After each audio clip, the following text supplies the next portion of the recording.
Hello guys! Ohayou gozaimasu! Ako nga pala si Maylene at nakabase ako dito ngayon sa Tokyo, Japan. Papunta nga pala tayo ng Shinagawa Hospital para magpa-check up.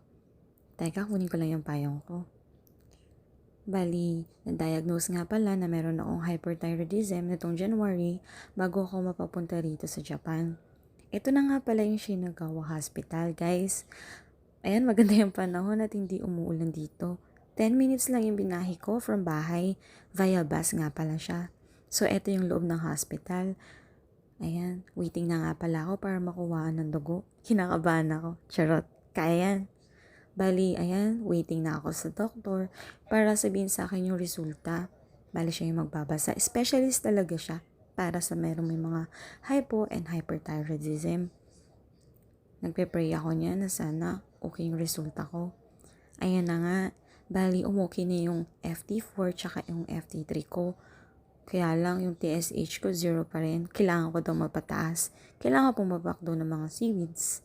Bali, ayan, bumaba na ako para magbayad. Pinakita ko lang din yung insurance ko.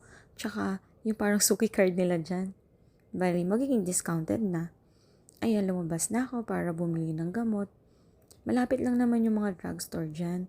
Mga 5 minutes or 3 minutes. Andiyan na rin ako sa mga magkakabila ang mga drugstore or grocery store. Ito nga pala yung labas ng hospital. Dali, ang ganda ng vicinity tsaka facilities nito. Hindi siya crowded, siguro kasi dahil nga private hospital siya. Bali, nirecommend to sa akin nung HR namin. Ayan, bali 1 year lang nga pala yung contract ko dito, guys. Sana bago ako umuwi, totally gumaling na ako, Lord. Para okay na ako. Hindi na rin mag-worry yung family ko sa akin.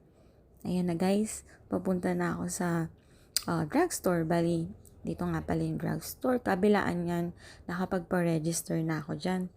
Yan, isa pa. Yang color red or orange ba yan? So, papasok na ako guys para makabili ng gamot ko.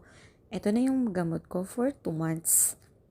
Ayan, sa susunod, ipa-explain ko yan sa inyo Pero sa mga next video na lang siguro. Ayan, bali bago umuwi, naisipan kong mag-grocery. Parang ang sarap naman ng mga grapes na to. Makabili nga. Kaya lang, wag na lang pala. Muscat pala to. Mahal talaga siya. Yan, 2,000 yen. Yan, isang baso. Naglalaro sa mga 2,000 to 2,005 yen. Hintayin ko na lang siya mag-super sale. Bili na lang muna ako ng mga gulay na malulutong pambaon. Yan, manong kalabasa, patatas, ampalaya, etc. At chicken skin. Ito na lang nga muna bilhin ko kahit unhealthy. Sorry guys, huwag niyo ako gagayahin. Cheat day ko ngayon. Yan, bali sa bahay na lang ako kain kasi pag sa labas, baka kung ano pong mabili ko hindi ko naman kailangan. Ayan na guys, eto na, kainan na. Nasa bahay na ako. Salamat sa pagsama sa akin. Hanggang sa muli.